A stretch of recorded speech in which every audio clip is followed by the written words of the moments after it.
This is Beyond the Big Screen podcast with your host, Steve Guerra.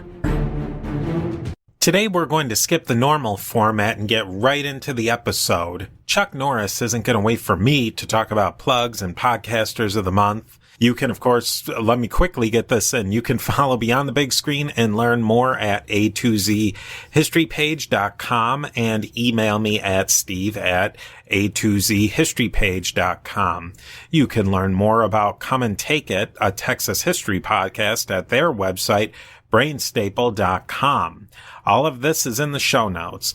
Now let's get right into talking about one of the most powerful movies of the early 80s and possibly of all times, Lone Wolf McQuade. I'm Mike Zolkowski. I'm Sean McIver. I'm Scott Elfstrom. And today we have a very special return guest, Stephen Guerra from the Beyond the Big Screen podcast. Welcome, Stephen. Thank you guys so much for coming on today and joining me and talking about this great movie. Oh, don't spoil it yet.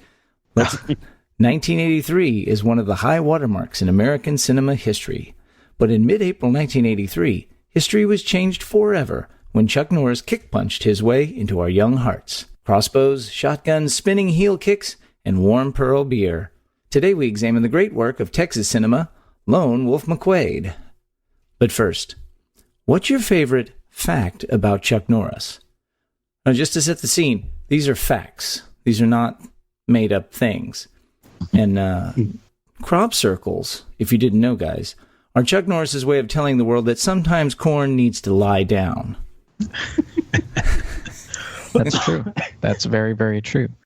Contrary to what you might assume, being Texan, Chuck Norris wouldn't like to be a Pepper too, but Pepper would like to be Chuck Norris. Well, that is probably a true fact. So a true fact is that Chuck Norris can divide by zero. Oh, math humor. That's right, my alley. And he probably would do it with a high kick. A little known fact about Chuck Norris is that he won the 1983 World Series of Poker despite holding only a joker, a get-out-of-jail-free card from Monopoly, a 2 of clubs, and a green 4 from the game Uno. He didn't even have 5 cards. He would be able to win. That sounds 100% true to me. I never get tired of reading like some obscure history thing. You'd be like, I'm gonna and you could spend hours reading Wikipedia. Same thing for Chuck Norris facts. I can spend hours reading all the facts about Chuck Norris. Yeah, well, so apparently Chuck Norris's favorite Chuck Norris fact is that they considered putting Chuck Norris on Mount Rushmore, but his beard was too tough to be made into granite. Oh, we can do this all night, guys. Before we start, let's welcome back to the show Stephen. You might remember him from episode 39 about Spanish missions. Stephen hosts the History of the Papacy podcast, but he also has a new podcast called Beyond the Big Screen. Stephen, tell us a little bit about the show. Well, Beyond the Big Screen is a show where we take a movie and use it as a lens to look at what more of the history and the background of the movie is. And I talk with great guests like you guys and other guests who are really passionate about these movies, and we just really do a deep dive, and sometimes we go off on tangents, but it's all really interesting, and I think we're going to really do that with this movie today. So why don't you tell us, what is a tangent? Tangent is wherever it goes. I think we are the masters of going off on tangents. So. Say, what better way to go off on a tangent than to talk about what a tangent is? Let me explain that to you. I believe we had 5 tangential episodes about Texas Rising last year. So they were definitely these were the more casual ones. Well, today's going to be a fun look at a great film that is one of my personal totems. It's a diary for it's a roadmap for living. Lone Wolf McQuade with Chuck Norris. Now, originally, this was written as a script that was just about a lone Texas Ranger. And it was a modern-day retelling of the life and times of Ranger Captain Lone Wolf Gonzalez. Now, you might remember him when we talked about one of our Halloween episodes with The Town That Dreaded Sundown. And he was a real-life Texas Ranger. And he worked alone. He was very famous. Eventually became a Ranger captain. He's got a fascinating life, and I know that we'll do an episode on him coming up sometime. But Kay Dial and B.J. Nelson had conceived and wrote this script based on his life. Steve Carver, who had previously directed Chuck Norris in An Eye for an Eye, saw the script, and it was one of those Hollywood things of a friend had given it to him, and he said, this would be a perfect role for my good friend Chuck. Now, according to sources, Carver felt this film represented an opportunity for Chuck Norris to sort of mess up his image. He planned for Norris to, grow yourself a big beard, you're going to drink beer, you're going to kind of be rough and tough. But Chuck really was hesitant, and he wanted to be a good role model to children in his movies. So it took a lot of convincing for him to really embrace this role. Yeah, so Carver, he revised the screenplay because he felt like it was a little too by the numbers. And so he kind of tried to fix some of the technical and the story problems. And I'll reserve judgment on how well they did. But he contacted his really good friend and his shooting buddy, John Milius. Now, John Milius, you may remember, wrote one of the screenplays for Apocalypse Now, as well as for Patton, and co-wrote Patton. And he also directed Conan the Barbarian, one of the greatest movies of all time. So Milius contributed some ideas, and he gave some advice on how to use firearms because he'd done some action movies. And Milius wrote the iconic opening scene that we'll talk about in a few minutes with the horse thieves. But he does remain uncredited, although Carver does thank him quite publicly and quite often. So it's clear when you watch Lone Wolf McQuade that there was an obvious influence on Carver by the Sergio Leone westerns. Now, unfortunately, despite the script star and the pedigree of inspiration, the script was rejected by every studio. So it was only because another project had fallen through, freeing up some money, that Lone Wolf McQuade was greenlit by Orion Pictures. Chuck Norris and David Carradine refused to use stunt doubles for their climactic fight scene, despite strong reservations from the producers. I would imagine on their tight budget, they didn't have a lot of insurance either. Well, there's this great quote I'd found from Chuck Norris. He said, "The thing about the fight with Dave is that not only is it very well done, but it and the other martial arts scenes are not just fillers. You've got to have more than technique if you're going to capture the emotions of the audience." Now, we can dispute the idea of filler fight scenes in a few minutes as we sort of walk through the film. As it stands, it's a 60% today on Rotten Tomatoes, which is, it's fresh.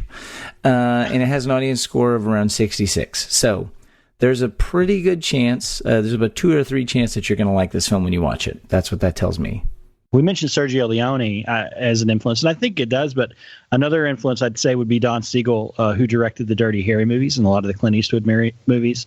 There's a definite Dirty Harry feel to a lot of the scenes and situations in the movie, and I'll try to point some of those out because I did note several of those.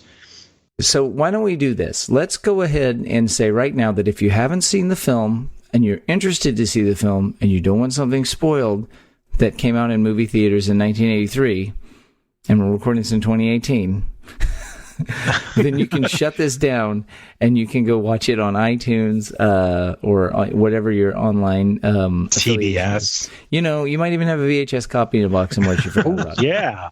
Yeah, VHS. So we're going to jump in, start recapping the plot, and having a lot of fun. So join us for the ride today.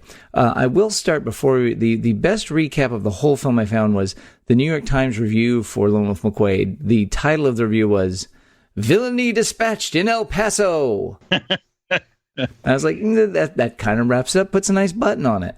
So, all right. So here's my Sean's patented 8-year-old movie review. Daddy, what's a movie? Yeah. Now this movie, I think I saw this probably when I was in junior high. So, and then rewatched it, and it was a little different than I remembered it. But here's the basic plot. So, Chuck Norris is a Texas Ranger, and he's a grizzly, gritty, grimy kind of guy. He's got a big beard. He's dirty. He's got a grimy hat. He's got a pickup, not a pickup truck, but a Dodge Ram Charger. Dodge Ram Charger, which once upon a time, today you would call it an SUV sort of, but at the time it was like an ORV, an off-road vehicle, four-wheel drive. It's filthy. He's got this great big 357 Magnum holstered on his belt, and he's got a sawed-off shotgun. So he's staking out these horse thieves, and it's obvious they're out in the desert somewhere, probably either outside of right around the Rio Grande River, maybe on the other side of the Rio Grande River. And he's staking out these horse thieves, and they've stolen these Mexican guys, and they've stolen these horses, and they're very stereotypical stock bad guys. And one of the guys is like, I'm el guapo, I'm jefe, I'm the boss, and I got a vest and a hairy chest and a big gut. So, but he's about to bust these guys when some highway patrolman and a local sheriff, they try to arrest these guys, and they end up all getting killed except for like one guy. And so Chuck Norris comes in, and he just beats the crap out of all of these bad guys, shoots them, kills them, kicks them, blows them up. So there's 10 minutes of scene setting before the first kick is thrown, but a kick is indeed thrown. And so Chuck Norris ends up rescuing the one remaining cop, and he's a young guy, he's a Hispanic guy. He's a highway patrolman, which, if you don't know, in Texas, highway patrolmen become Texas Rangers. So yeah, and so it's actually the actor who plays Chakotay later in the 1990s in the Star Trek Voyager show. Yeah, Mr. Robert Beltran. Yeah, without a tattoo. So Scott was disappointed. And let me just say, before you move on from the horse thief scene, guys, that it is essentially like, it is proto John Wick. It is one guy fighting his way through like 50 well-armed horse thieves to get to a singular objective. He's very good at firing that submachine gun from the hip. Oh, yes. So he would do that again later in Invasion USA, if you remember. Yes, but he wields that submachine gun as a painter would wield a brush. He's a murderous Bob Ross. Yeah. The Robert Beltran character too. Like, I have the feeling like they wanted Eric Estrada, but he was way too big, so they had Robert Beltran, but he was awesome. Yeah, well, they might have gotten A. Martinez, back when he was on Santa Barbara. So let me also point out one other thing from that. So, fun fact: the main bad guy, who is the head horse wrangler, is like, put him down, boys. He was welcome our guest. That guy is in Three Amigos. He's one of the banditos in Three Amigos also. Oh, I was looking through his IMDb, I was just searching IMDb to see if I could, because he looked very familiar to me. He's not El Guapo, but he's one of the guys that rides into town the first time to look for some tequila. I was like, man, that guy looks really familiar. Where do I know him from? Awesome. Yeah. That guy's excellent. And if anybody knows his agent, we'd love to talk to him. But so when you said John Wick, and I'll admit I haven't seen John Wick. I would say it's very Dirty Harry. He's a lone guy. He's going to walk in, and he's going to be very stoic, and he's going to just completely kick butt and destroy all of these dudes, and he's going to he doesn't even Chuck doesn't even have a line that he just delivers. Well, this is hyper real action for 1983. Right. So by the way, this is like the first 4 minutes of the movie that we're recapping now. It's 10 minutes. It's the first 10 minutes. Yeah. But the whole point of this is he captures the bad guys. He comes out unscathed, and traditional law enforcement is just too rigid to be effective. They're setting that tone and theme throughout this. Yeah. Oh, here. He had a rifle, and he shot their because they had some trucks there too. He shot at their trucks with this rifle with armor-piercing bullets. Yeah. Which I didn't know was standard issue for the Texas Rangers in the 1980s. So here's let's. I wouldn't say that there's anything standard issue about Chuck Norris. Well, there's nothing standard issue about Texas Rangers either. There's no official uniform. There was no. That was kind of the whole thing. Is you were law enforcement, but you were also sort of free to define your own way to enforce law. You do what you do to do your job. Yeah. Something I was going to ask you, because I think I heard it on one of your previous episodes, that there was something with the cut of their shirt, and there was a certain number of colors that they can choose from. And Chuck Norris seemed to throw that all out the window. Well, he had some kind. I have no idea like where that shirt comes from. I mean, I know there's some replica prop movie geek out there that can probably point me to the manufacturer who makes those shirts still. And then you can buy 5 or 6. And I could buy 5 or 6 for, for Comic-Con. Okay, so here's another thing I want to point out. So the title sequence, we circle back to the title sequence. So, of course, the very first thing you see on this movie, just to make sure you're watching a movie about Lone Wolf McQuade, the very first thing you see is a wolf running around, which I think, like, the screenshot of that was used on the T-shirts of just about every nerd in the early 1990s. I've seen quite a few nerds wearing those wolf shirts. Well, listen, if you've got wolf in the name of your movie, if it's Lone Wolf McQuade, Dances with Wolves, Lone Wolf and Cub, whatever you're doing, wolf, the wolf always wins. Yes. And so for seriously though, the very first sequence is very iconically Western. I think it's very iconically Western in a lot of ways, and it's also iconically that action movie, the 70s and the early 80s action movie. But then you throw in the kicking and the martial arts, which kind of makes it more of a modern type of feel to the movie. It makes it art. Yeah. So the next scene is set in downtown El Paso, and there's a celebration going on, and it's the retirement of his mentor, another ranger whose name is Dakota for some reason, but his mentor Dakota, and this is played by the great character actor L.Q. Jones. If you've seen any Sam Peckinpah movie, L.Q. Jones is one of the stars of the Sam Peckinpah movies. He's got kind of Chris Christopherson hair, wavy hair, but he's got a big mustache, and he actually is dressed like Colonel Sanders for some reason in this scene. But the Ranger captain is giving Dakota this medal for his retirement. Hold on a second. Well, but two things. You can't criticize the name Dakota, and I only say that because all of us have children that are in grade school at some point, and you can look at like the Bradens and the Christophers and the other unique namings that are out there today. That Dakota is pretty milquetoast these days.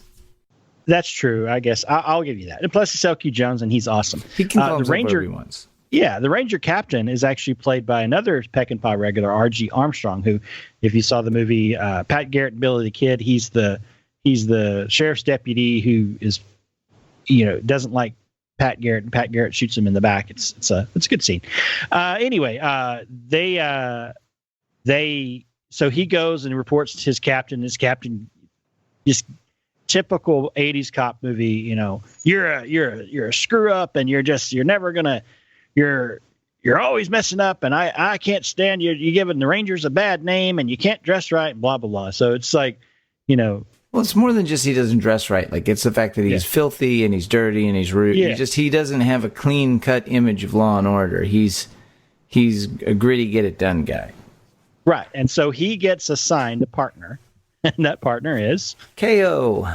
K.O., who was the young highway patrol officer who was rescued by him at the horse roundup. Yes, so the next scene, it actually then cuts to another scene, and this is at an airfield. Go ahead, Stephen. That's the classic trope too, where the lone wolf gets plugged in with this green. That's the dirty hairy thing. That's the dirty hairy thing, Stephen. That's where I was like 100%. Oh, this is Dirty Harry, and of course he doesn't want the guy to be his partner. So now we get a little into the plot, and the plot is, now we got to introduce our bad guys. So they cut to the scene in this airfield, and there's was it a Middle Eastern, an Arab guy? Was that, or was it? No, it was Cuban. There was these Cubans who are talking to this guy, and they're buying guns from him, and then they end up pulling guns on him to shoot him, but then he double crosses them and shoots them. Well, the bad guy is the great actor David Carradine. And Mike, describe how David Carradine looks in this scene. I mean, here's the thing. Let's say you find some kind of GQ from like 1982 at your grandma's house, and you flip through and you see somebody who's wearing like powder blue Hagar expanded-belt pants with a light cardigan sweater pullover, but like kind of open to the chest with a devil-may-care hair. and smoking a tiny cigarillo. Yeah, and a members only jacket. He's wearing a members only jacket. Wearing it. Yeah, so like I mean, you look at but who didn't in the hipster. 80s? You'd be like, this guy's a total hipster. If you walked in the door today, you'd be like, I believe he's also got those calf high boots on, right? I think slip on boots. Yeah, I think he does in that scene. Later, he's wearing like some boat slip-ons or something. He's golded up too. Oh, he's very. I mean, like, there's something to be said. I was just listening to people talk about like, is it okay if your movie is sort of locked in amber that it screams the year it was made? And it's like, and they said yes, it's okay because it locks in the spirit of that period. This baby locks in 1983 right there with him. And it's just another point that he doesn't fit into. They're in El Paso. And so they make it seem like a very cow town. Everyone's in boots and jeans and it's super Western. And here comes this high roller from out of town wearing, fancy New York sweaters and his LA pants. And now, a brief word from our sponsors. KO goes out to his house. And his house is this shack that's out in the middle of nowhere. It's filthy. There's stuff everywhere. It's just absolutely awful. And KO wants to, it's like, I'm going to be your partner, and I want to learn from you. And McQuade's like, no. And that's pretty much it. No. So he goes. And he has a pet wolf. He does have a pet wolf. And that wolf charges at the young officer. Yes. Chases him inside. Yeah, chases him inside the house. So McQuade goes, and he's going to go visit with his family. He's divorced. His ex-wife lives nearby, though, and he's on good terms with her. They're very friendly. And he has a teenage daughter named Sally, and Sally's a very pretty girl. And he gets to meet her boyfriend, Bobby, who is a soldier in the U.S. Army, which, if you don't know, El Paso. He's an Air Force guy, I think, isn't he? No, he's in the Army. Is he? Oh, okay. He's in the Army. Right, you're right. Sorry. So if you don't know, El Paso has a major Army base, Fort Bliss, right next to it. So he's in the Army, and they drop the mention that McQuade is a retired Marine. So before he was a cop in the Texas Ranger, he was a Marine. And so he knows some things about killing people. So they go, he had promised his daughter he's going to take her horseback riding. Okay. Yeah. Okay. So they go out horseback riding. He meets up with his buddy Dakota. KO ends up being there. But basically something happens. The daughter's horse gets spooked and runs off. She's like 19. So she's not like a young daughter, but she starts running off, and a lady named Lola Richardson, played by the beautiful Bond girl, Barbara Carrera, goes out and she saves her. She gets the horse, she's out riding a horse herself, and she rides the horse out and gets the bridle and kind of calms the other horse down, and then starts flirting with McQuade. And it turns out that Lola is very wealthy, and she has a partner who turns out to be Raleigh Wilkes, the bad guy, David Carradine, who you saw earlier, but no one knows he's a bad guy. So she invites them to a party where he's going to display his martial arts skill. I guess parties in El Paso in 1983 also had rings set up where they had kickboxing matches. If you're rich enough. If you're rich enough. Yeah, it happens. And so I guess Wilkes doesn't really want to, he's got eyes on Lola as well. And so he sends some of his thugs out to go pick a fight with McQuade, and they do have a fight on the dance floor. But then McQuade and Lola go off together, and then it's just kind of a strange scene. Well, and KO's there too. Yeah, KO's there so too. The whole impetus is they try to go, and this is an important point, is they try to goad McQuade into a fight. And they try to get him to fight, and he doesn't want to fight. And then one of the big guys starts making racial epithets at the young Hispanic highway patrolman. Which, if you've ever met anybody who is a Texas highway patrolman, you keep your mouth shut. They're very intimidating. Not they're very nice, but they're very intimidating when they're, especially when you kind of realize who they are. But he mouths off to him, and then he throws a punch, and the guy doesn't. And so it's more of the thing of the young cub pulls the lone wolf into the fray. But then once he's fighting, he he starts throwing high spinning heel kicks like there's no tomorrow. Well, right. And so another point I want to make, and this is an important point, this scene introduces Wilkes's other partner, his partner in the arms business. My favorite character in this whole movie, Falcone. So one of you guys want to pick up and describe Falcone for me? I'll describe it. I mean, he's short. He's short. He's a little person. He's a little person. He's in a wheelchair. Yeah. He's very dapper. Extraordinarily dapper. Wealthy. Yeah. Very well dressed. He has a maniacally trimmed beard. Yes. Yeah. And he has a clipped villainous accent. Not quite English, but he's definitely not Hispanic. Kind of reminds me of what's his name from In the Actor Studio. What's that called? Yeah. Robert something. The guy with all the cards. What's your favorite curse word? That guy. Yeah. Yeah. So you introduced that. Robert James Lipton. Yes. James. Imagine a miniature James Lipton in a wheelchair, and you're pretty close. Well, then probably the most important thing, and I know we've talked about this in some previous episodes. He goes to the bar to get a drink, and he goes, "Give me a beer," and the guy's like, "We've got." What do you say? Give me a pearl. He's give me a pearl. Oh yeah, that's right. They go off. Just give together. me a pearl beer, and then the bartender's like, "We got Michelob." Something Dos Equis, and he's like, never mind. Never mind. And then she says, "Top shelf, Sam," and she hands him a top shelf. Bottom shelf. Oh, bottom shelf. That's right, bottom shelf. Sorry, bottom shelf, Sam. Then he hands him the pearl beer. So he is a man of singular tastes and intentions. Yes, and we find out that pearl beer is of such high stature that it requires special access to be provided by the host of the party. So I'm assuming Pearl Beer is an actual local brand. It was a huge. It was a huge beer in Texas for a long time, and it's the brand got sold off to somebody else. It was brewed in San Antonio. There used to be a giant. There was this kind of weird rounded triangular sign, and it said Pearl Beer. And you would see it every time you went to San Antonio. We actually discussed Pearl quite a bit in our beer episode. Oh, that's right. Which was way back in episode number 42. We discuss Pearl Beer.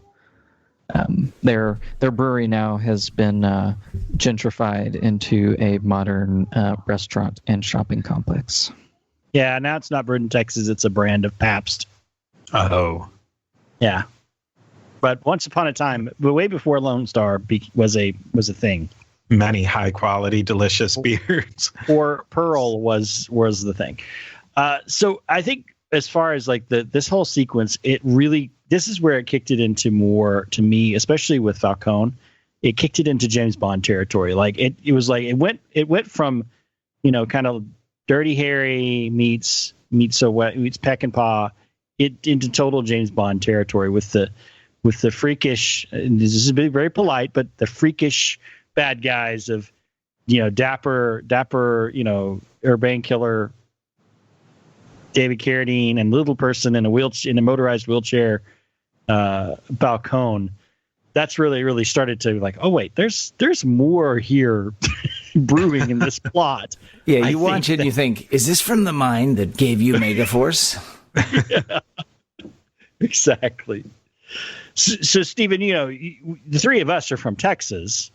So far in the movie, how are you feeling about Texas in this movie? Well, the one thing that really grabbed me is when he parks that Ram Charger, which was awesome. Like I completely forgot about the Ram Charger. Like when that machine started, like they'd always focus in on that machine inside of the engine that would start like spinning around real fast, and then he'd take off. Yeah, but they did that. That's and so like it's a thing that makes car guys kind of nuts. Is that's a supercharger, and the idea is it's a belt driven induction system. It compresses the air to give you more oxygen to the cylinders, gives you higher performance. So when you see supercharged, that's what that is. It's driven off of the crank. And They did it in the Road Warrior movies too, where you'd see people flip a switch and this thing starts spinning and blowing air, but it's ganged to the engine. So it's mechanically joined to the engine. Like, they don't work like that. There's not a switch you push to get like this turbo There boost. also has to be a big scoop, a big air scoop on the top of the vehicle to bring in the air for the Oh yeah, that's true. That didn't. And have that a truck big does scoop. not have one. No, not at all. Now, Mike, I think so. They really did film this in El Paso, though, right? That those long shots of El Paso are really of El Paso. They're not some other town, right? Oh no, the whole thing was filmed in Vancouver, Sean. I meant like they didn't film it in Austin or No, Houston. it's all filmed in El Paso. It's all filmed in El Paso. Yeah. So it looks like that's what El Paso looks like. So it was nice that it's nice to watch a movie about Texas with Texans in the movie that looks like Texas. All right. So let's move on with the plot. So the next sequence is then you get more into the plot here. So basically, Sally and Bobby, her boyfriend, are out necking out on the side of the road somewhere, and they witness the hijacking of a U.S. Army convoy. And Bobby gets killed. He gets shot and killed. And the bad guys, basically, Sally's still in the car, and so they ram the car, and it kind of falls over on the side of a ravine and flips a couple of times, and she gets hurt. She doesn't die. Well, McQuade finds out about this, and of course, it makes him not happy.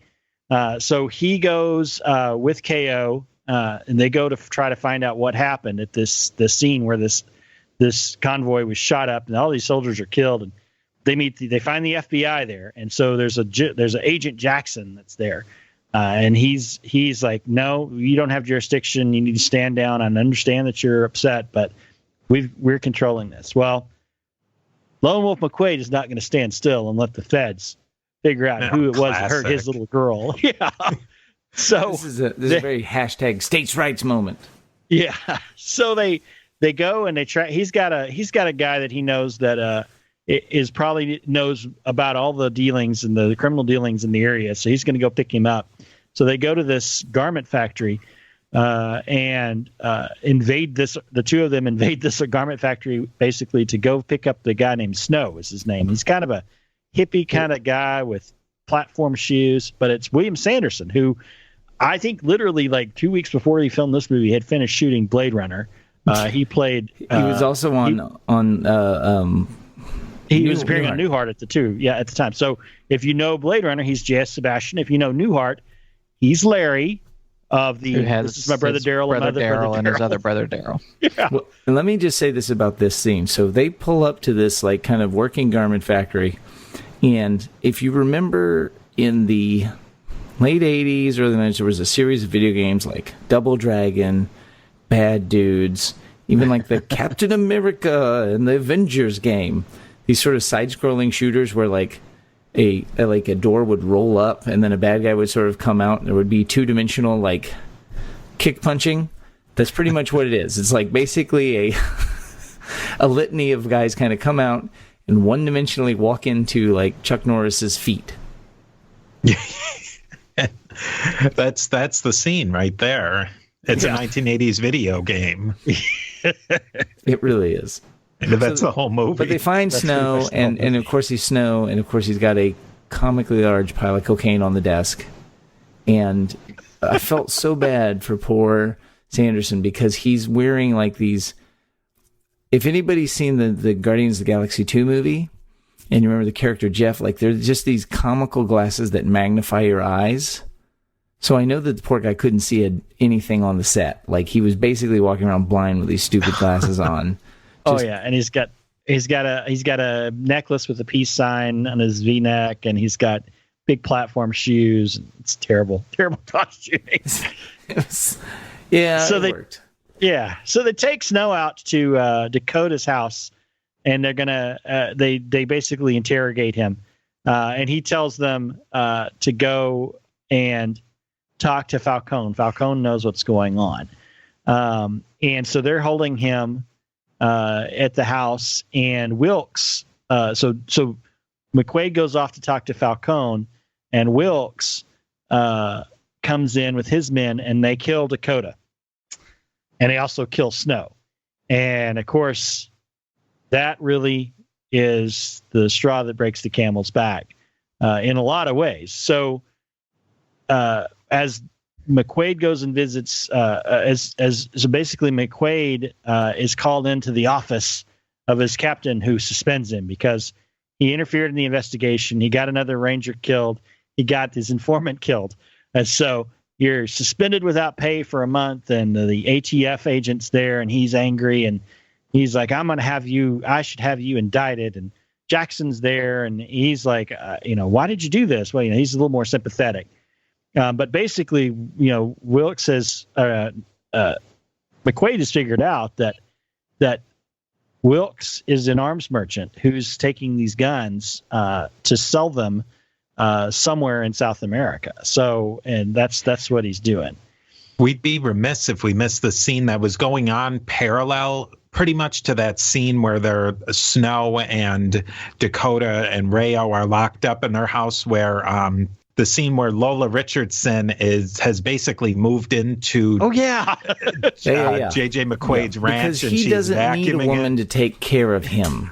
Right, but he leaves this active investigation to go home to get something, and he finds her there, and she's cleaning his house, and then makes him health food. No, hang on. She's cleaning his house, and he walks in, and he's like, what? He's like, he is mortified to see this woman. Yeah. He is so mad to have some woman come into the house, and she's cleaning all this stuff, and he throws a 2-year-old hissy fit. No. Where's my beer? If he wants a maid, he'll pay for one. Right. Now, let me interrupt. Scott's tone there, that is Chuck Norris emoting. So, when we'd say these things, these are like, we understand that he's emoting, but he's not. This is Chuck Norris, so his range of emotion is not very, very deep. Let's be fair that if Chuck Norris emoted, he might have killed like 3 people on the set that day. He might have killed two grips and a camera operator. Might have died if he'd have heavily emoted. That's how powerful the man is. He feels bad that he yells at her. She cries, and then he's like, "Yeah, Chuck Norris." Chuck Norris showed emotion one day that registered 6.3 on the Richter scale. Yeah. So, anyway, he feels bad that he made her cry.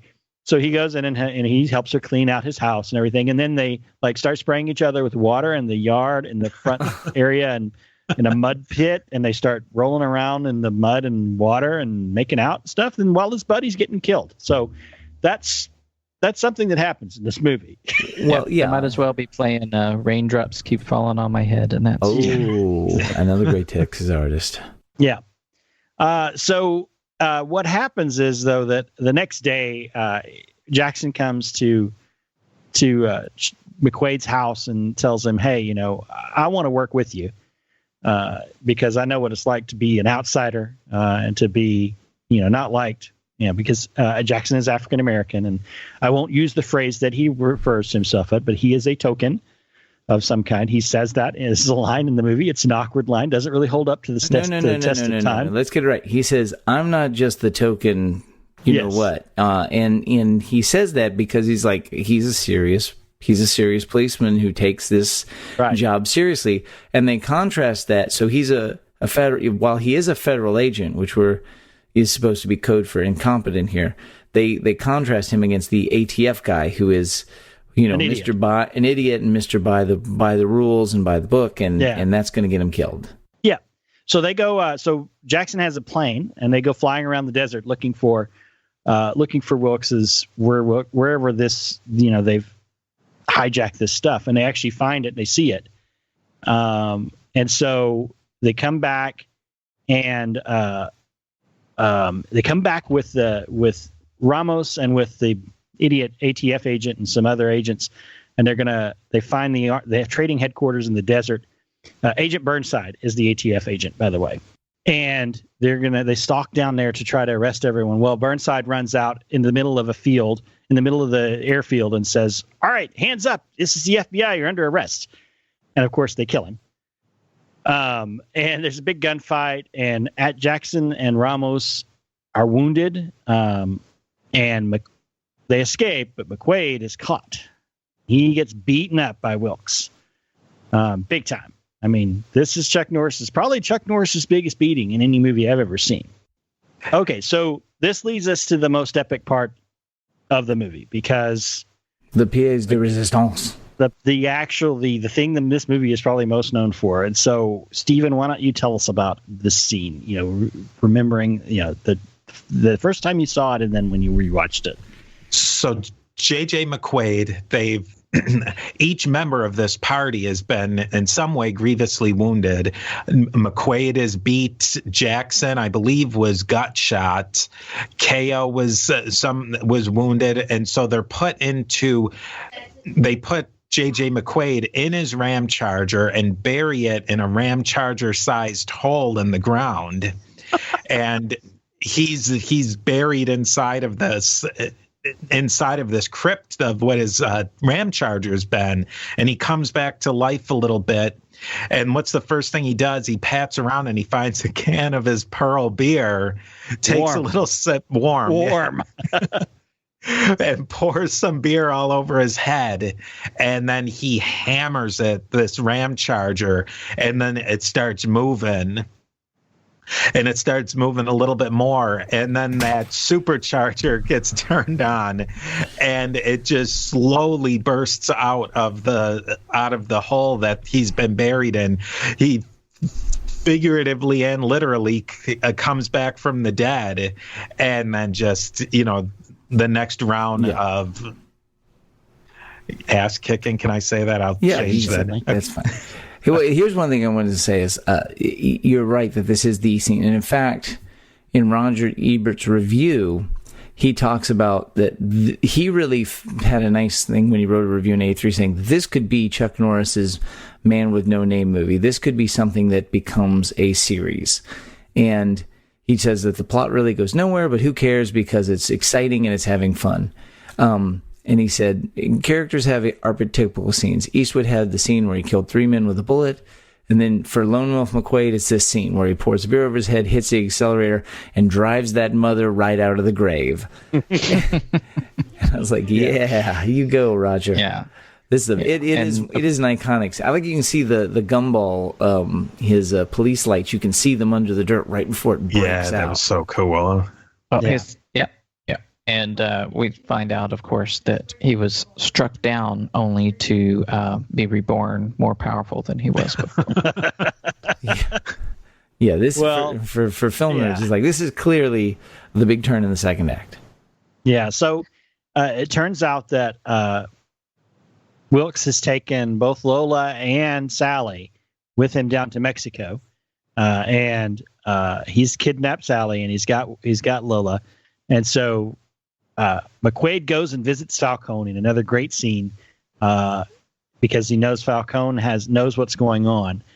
So Falcone, who is part of the Mexican mafia apparently, has been disguising his drug dealing and his gun dealing as a pinball machine dealer, and video game dealer. So his condo at the racetrack has like all these pinball machines and video games and all kinds of stuff. It's crazy. It's absolutely, once again, whack job. It is Thunderball level crazy. It is so nuts. It's part of the charm of this movie is how just random things are. You're like, just when you think it can get weirder, there's a little person in a wheelchair playing pinball machines and pointing a gun at a Texas Ranger. Yeah, a gold-plated gun. Yeah, points his gold-plated gun. He's like, mine's bigger, and then mine's bigger than yours is. And then he says, mine's loaded. Right you are, Ranger. But that scene actually, I think, comes earlier, Sean, because when he gets beat up, he goes to his ex-wife's house and finds that Sally's been kidnapped. Right. And then Falcone pulls up at the house. Oh, that's right. You're right. The sequence earlier, that was before he went over. Yeah, so there was an earlier sequence. Then in this time, Falcone comes to see him and tells him. Oh, yeah. That Falcone comes to see him at his house and tells him, Wilkes has double-crossed me, and I want him eliminated. If you do something for me, I'll do something for you. And now, a brief word from our sponsors. that scene in Falcone's house, like you look at it through your two perspectives, your 2018 self, and it's like, what is this place is so bizarre. But when you put yourself back into your middle school 1980s self, and it's like, that was the coolest room you could ever imagine. Like you couldn't imagine it. It was so cool. Yeah. Yeah, that's true. I think the thing too about it is that like it very much is a time capsule piece of that. What is funny is that Falcone shows up, and once again, he's not prepared to compromise his morals for himself, but his ex-wife, who has actually a lovely relationship with his ex-wife, and she's like, Jim, please, anything to get Sally back, and he's like, fine, Falcone, and then it's only begrudgingly that he agrees to make a deal with the devil to get back at Wilkes. Yeah. So they have to travel to Mexico. He travels to Mexico by himself. And then when he gets to Mexico, he finds waiting for him Ramos and Jackson. And apparently they're going to have to travel overland. They were all three wounded. He's got broken ribs. They climb a Jackson mountain. has a gut shot. Ramos has a bullet wound in his leg, and they're climbing up mountains and over ravines and all kinds of stuff. And through a sovereign country. Through another country, yeah. So they're traveling overland, and they to find themselves at Wilkes's base. And when they get there, I mean, they've got anti-tank guns. It's got an arms depot. It's an arms dealer, literal arms depot. Like they've got a missile in the hangar. He's got a missile. He's got a freaking missile. So Chuck sneaks in. McQuade sneaks in to go find Sally, and he finds her. And then that's when the fight starts. And there is a battle. I mean, crazy battle. Well, it's three guys. In the middle of it, Barbara Carrera is there, and they get to Sally, and they start sneaking Sally out, and then that's when they get spied, and everything goes crazy. Everything goes haywire. Yeah. So Sally gets shot in the leg, and so they're kind of huddling underneath the truck, but I mean, the Ramos gets some grenades, and they've got rocket launchers, they've got machine guns, and it's like, yeah, it's crazy. There's these three guys kill like 200 bad guys in this single fight. Really heavily armed. Guys. Yeah. But in the end, McQuade and Wilkes it has to come down to them. And so they have a hand-to-hand fight, a hand-to-hand battle. And it's awesome. I mean, he's wearing Sansbelt slacks and a V-neck sweater. It is that kind of, and then the punch kicking then devolves into like machine gunning and no, that's right. So he defeats it's a punch kick fight. Sorry, yeah. There's punch kick fight. Well, no, there's a sequence though. He's losing. He's losing. McQuade's losing. Then Sally runs in. Mm-hmm. Oh, that's right. Sally runs in and tries to help her dad, and Wilkes turns around and backhands her, and that's it. It's done. It's over. Oh, from that point on, Lone Wolf McQuade does not miss a single punch or kick. No. And then don't forget all that stuff that David Carradine was doing, like those karate moves from the Tai Chi like stuff? his Chai Quan, yeah, from Kung Fu. Kung Fu, yeah. Yeah, it was so cool. That happens, but then he defeats him. He's doing like tiger. He's doing like tiger. He's doing like the tiger paw, and he's got some Tai Chi in there. He's got a whole kinds of weird stuff he's doing. But he gets defeated in hand-to-hand combat, and then Raleigh Wilkes runs over, grabs a little MAC-10 or a little Uzi or something, and Barbara Carrera says, look out, and jumps in the way, and she takes a fatal bullet wound. Yeah. And Raleigh Wilkes, who cared for this woman, even though he was a criminal and a bad guy, like he feels bad he shot her, so he's kind of taking pause, and she dies in McQuade's arms. And then Raleigh Wilkes starts shooting at him, and then Chuck Norris doesn't have a gun handy, doesn't need a gun because he's got a grenade. So he charges into a machine gun with his grenade, and then don't they get on the in the big like? Oh yeah, they blow up the building with Wilkes. Well, he gets in like a tank, and then like McQuade gets in a bulldozer. Oh no, that was before that. That was right, before that that. That was before. That was early. That was in the initial battle. Wilkes gets in a armored half track, and McQuade gets in a bulldozer, and it's like the craziest game of chicken you've ever seen. Oh, I don't know. I saw that. There's a pretty good game of chicken in Footloose. But in that climactic sequence there with Lone Wolf McQuade running with the grenade to get within throwing range of where Wilkes is standing with the machine gun, the bullets, they move out of Chuck Norris's way. They do. And he does a little head fake to draw them away and get within throwing distance, and that's it for Wilkes. Yep, yeah. That's it. And then cut to... Yeah, so then Falcone shows up in his helicopter. Oh, yes. And he lands, and he's like, "Thank you, McQuade, for eliminating my rival, blah, blah, blah." And they kick him out of his helicopter as the Mexican federals are coming, and they take the helicopter and they fly away. And they leave Falcone on because Jackson is a qualified pilot.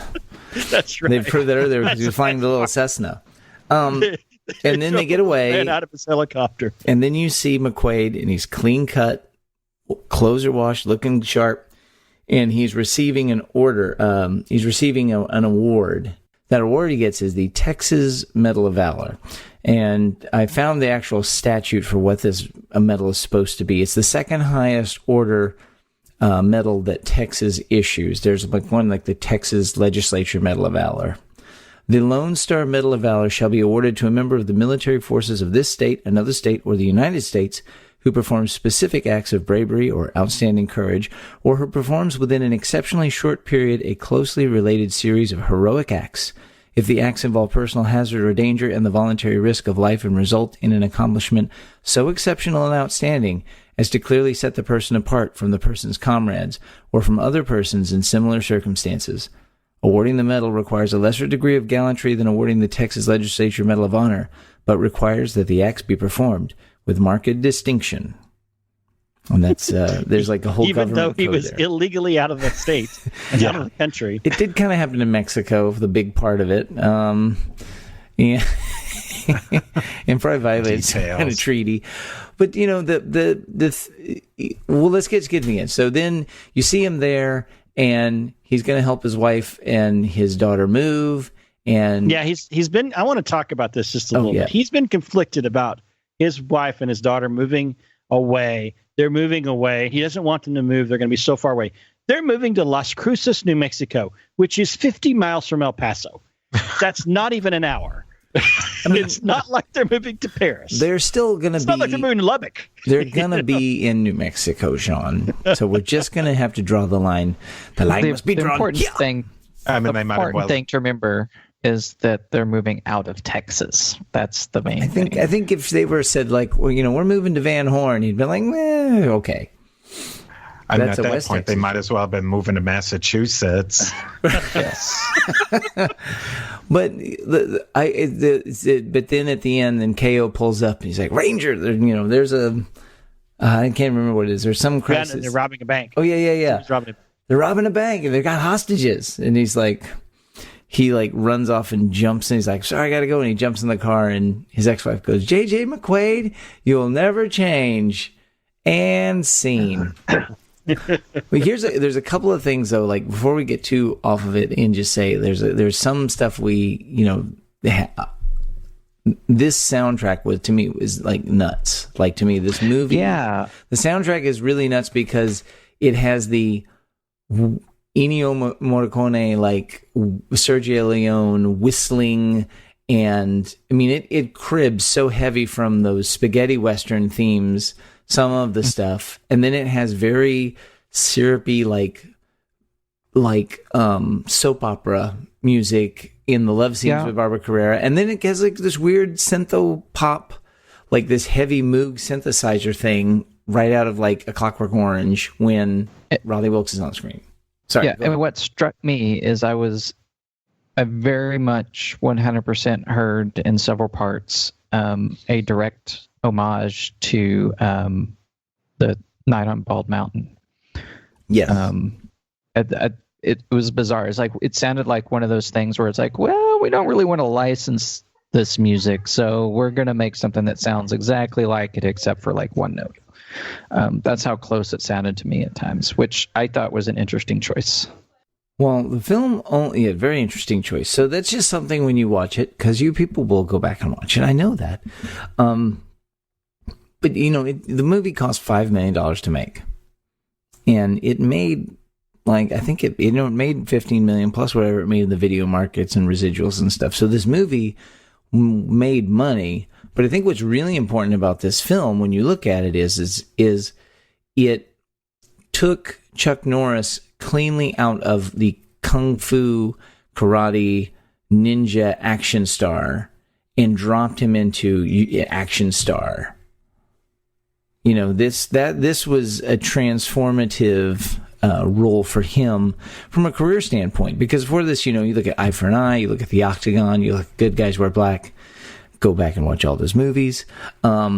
They're straight up, martial arts movies. And so this was his chance to, he's got guns, there's tanks, there's pinball machines, and but this was a genre buster for him, and the fact that it was successful allowed him to then in 1993.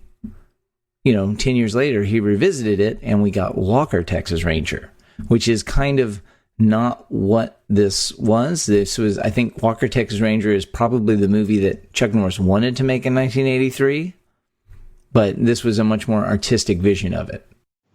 Yeah, that led him into, there was Invasion USA and the Missing in Action movie, so it really was a big transition for his career.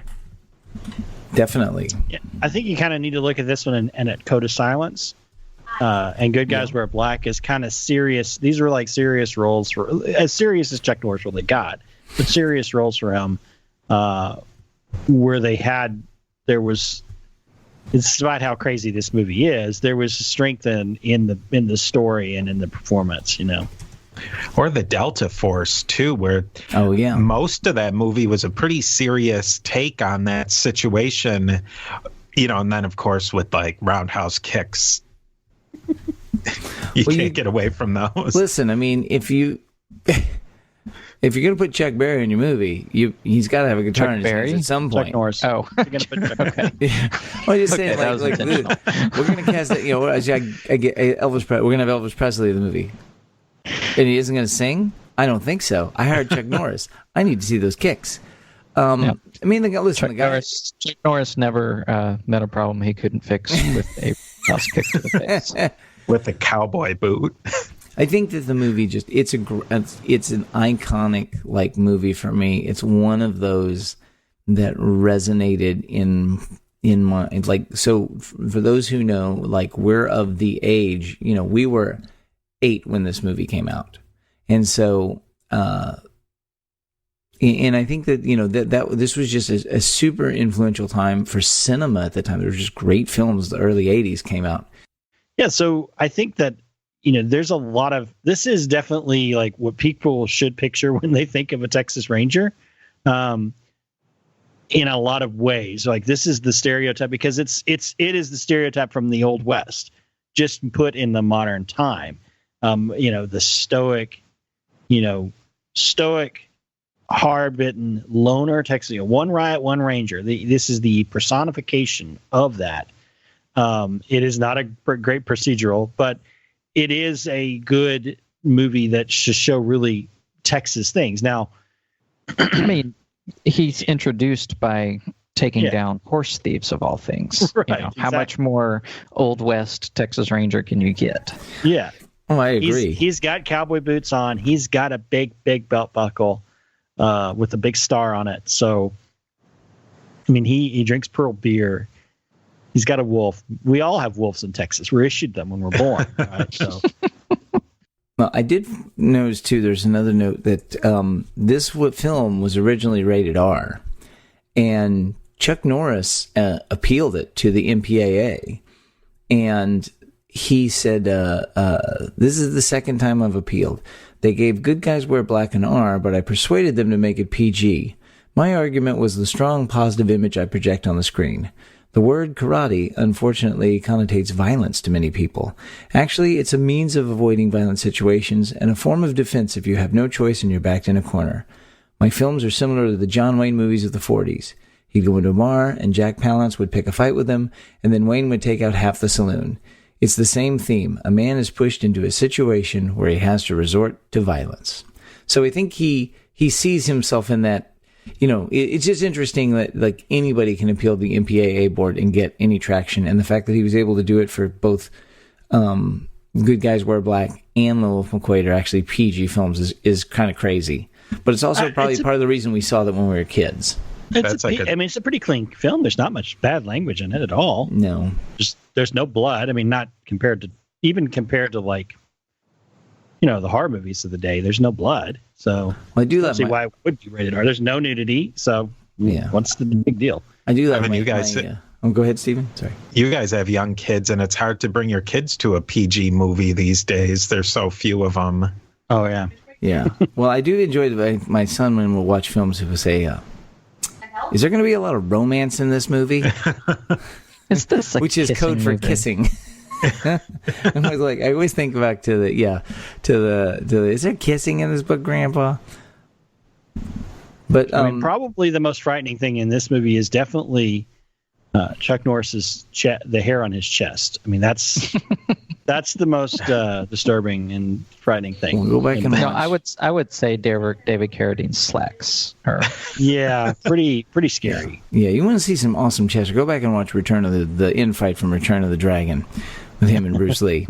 Yeah, I think it's a great role. It's a great look. It's got everything in the world you could want. It's got a nutty poster, and I can't say and put enough love on this film. Like, you just got to watch it and be like, this is nuts. Oh, I almost forgot the computer hacking scene in here is great. Oh yeah. So he's like on the phone McQuade's on the phone trying to get information about like what was stolen in this army convoy, and he keeps getting the rumor on the phone, and he basically looks like he's about to pull out his pistol and shoot the phone. He's so frustrated. And then KO shows up, the young upstart, and he's like, "Hey, Ranger, you got a second? I want to show you something." And he's like, "Called over, and I got some passcodes." And so he pulls up, and it's like just an old like VAX terminal type computer.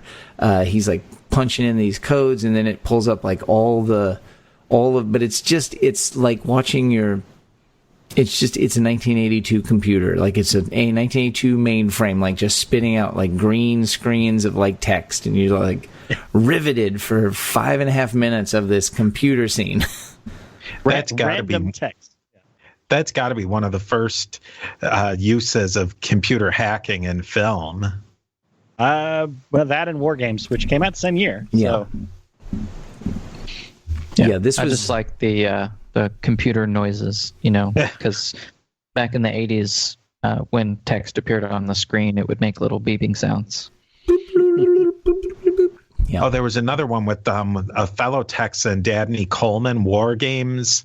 That had a lot of computer hacking, and that also came out in 1983. Mm-hmm. Yes. Yeah. So just for fun, to let you know that if you look at the top films in 1983, most of them are really influential to people in our age bracket. Return of the Jedi, Terms of Endearment. There's Flashdance. Mm-hmm. Trading Places. Yeah, War Games is one of them. Octopussy, the first James Bond film that I ever saw in the theater. Yeah, me too. Sudden Impact and Staying Alive. Classic Mr. Mom. Whatever it takes. Mr. Mom. That's a good one. Yeah. So here's a movie that did better than Lone Wolf McQuade, and I think it's kind of a forgotten movie. High Road to China, which had Tom Selleck playing a pilot in the 1920s. It's an adventure movie. It's a great movie. I love that movie. It's a really good movie. Yeah. The ox is slow, but the earth is willing. Then and then probably actually my favorite movie besides Return of the Jedi of 1983 is The Right Stuff, which was ranked 33. It didn't do well at all. Yeah, I know. Blue Thunder did much better. It's because The Right Stuff is 12 hours long. Mm-hmm. And my favorite Jaws movie, Jaws 3D. Hello. Ooh. Hey, that's the movie that makes me think about Ciarama. So, we just talked about Ciarama the other day, and was that look? I mean, you got Cujo and Christine and The Dead Zone. You got 3 Stephen Kings. Yeah, Scarface was hot. Oh, Scarface! What? Come on, man. Where was Scarface? What was the 16? It's way up there. It was number 16. Yeah. Krull and Space Hunter. You're Hunter from the future. Is Hunter from the future. Even all of better, our you've got low budget B movie lovers. You've got Dr. Detroit and Deal of the Century. And you've got another Christopher Walken hit with Brainstorm. Let's talk about Deal of the Century for just a few moments, because that has it's a another very wonderful movie. Parallel to Lone Wolf McQuade with the illegal arms dealing, a common theme of the time. Now, just beating out Lone Wolf McQuade was the classic Burt Reynolds car racing movie, Stroke Race. That is a Hal Needham movie. Where he gets to wear that chicken outfit. So, yeah, Stephen, you mentioned the Christmas Vacation. Yeah, Christmas Story. Yeah, Christmas Story. I mean, that was fairly much a flop, even though it was a little bit above our very own Lone Wolf McQuade. But that's another one. You have not only do you have a Christmas Story, but you have National Lampoon's Vacation that year. Oh yeah, Vacation was a big hit. You have, and then you get some other. I mean, like Eddie and the Cruisers came out that year. Yellowbeard came out that year. Yeah, so Yellowbeard, there's 2 movies on this list that were famous movies for actors dying in the movie. One of them was Yellowbeard, where Marty Feldman jumped into a barrel and had a heart attack and passed away. And then actually, Graham Chapman died shortly afterwards, after the movie. He was in Yellowbeard. The other one was Twilight Zone, the movie, which famously, during the John Landis sequence, the helicopter sequence, there was a terrible, terrible helicopter accident. And Vic Damone was killed, as well as 2 child actors were killed in that. So those are 2 famous movies for people dying literally on screen. Oh, I know. Well, then you had the start of everything for the Bruce Campbell fans. So you had Evil Dead. Yeah. And then you had Videodrome. Oh, you had Strange Brew, eh? Strange Brew, eh? Tender Mercies. You had like a Star 80, which Yeah, there's a lot of the movies also that have become better known today. Right Stuff is one of, Scotty. Well, The King of Comedy, which is one of Martin Scorsese's, more famous underseen films, but that was a big one. A gem in there that should be well better known as Bad Boys, the original one with Esai Morales and Sean Penn. That was such a good movie. It's a great film. I have never seen that. They were in that on my list. I mean, the they Year were of Bad Living Boys. Dangerously is there too, and The Man with 2 Brains. I forgot that was on this list. DC Cab. All these things that the people of our age. If you're in your early 40s and if you're in that early 40s to maybe like early 50s, and you hear like we didn't even say Never Again, for which Barbara Carrera was nominated for a Golden Globe for her role as Fatima Blush, by the way. Oh yeah, that's true. By the way, can we just pause for a second and say that pen is my chair. What? It is true. Yes, that's another crazy movie, but not a Texas movie. But it's like her career was white hot for a while, but it turns out like she's an artist. She's been married multiple times to like various levels of royalty and stuff. So she hasn't done anything since 2004, but still, she's great in films. I just think like you look at this kind of time and you say, wow, like there are films that have been such huge an influence on people, from both the small to the big to the small to the obscure. Big Chill. The Big Chill is hugely influential movie. That's a huge. It's one. I still love that movie. It's in a weird way. But yeah, you just look at these and Superman 3, not so much. But I think the other thing is that I'm looking on here. Staying Alive was 8th for the year, and I saw that in the theater. I remember seeing it in the theater. But what were your parents thinking? These things are like other than Return of the Jedi and a few other movies. These movies are definitely movies of their time. Like back to your point, you can look at these movies and these are kind of largely movies that are frozen in amber, right? Except for some of the period pieces like High Road to China, The Right Stuff. They are, and The Christmas Story, they are frozen in amber in terms of they're definitely a product of their time. I'd say Christmas Story probably is the least a product of its time, just because of the backstory behind the story and the director who was famous for directing Porky's.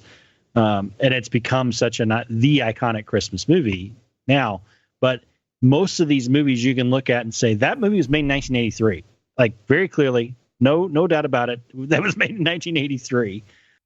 But it's still a strong year for movies. It's still a strong year for movies of their time, I think. Well, and I think Lone Wolf is definitely a movie of its time. You look at this list, and it reminds me of when they did it was one of the Austin Powers movies was coming out. And they said, if you see one movie this year, it'll probably be the new Star Wars film. But if you see two movies, and I think that's the thing. You look at that 83 list, and everybody gets blinded by Jedi, and then you go down, and you're just like, oh my god, like this is insane.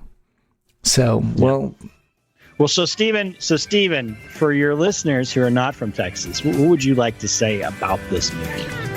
I think that watching it, and you just, even if it's not the most accurate portrayal of the Texas Rangers and life in West Texas, I think you get a feeling of what it is. Like you get the comic book version of it, and I thought that's what was really great about the movie, is even watching it 30 odd years later, 35 years later, that it's just, you get such a taste of like a time period, even though it's very dressed up and it's very over the top.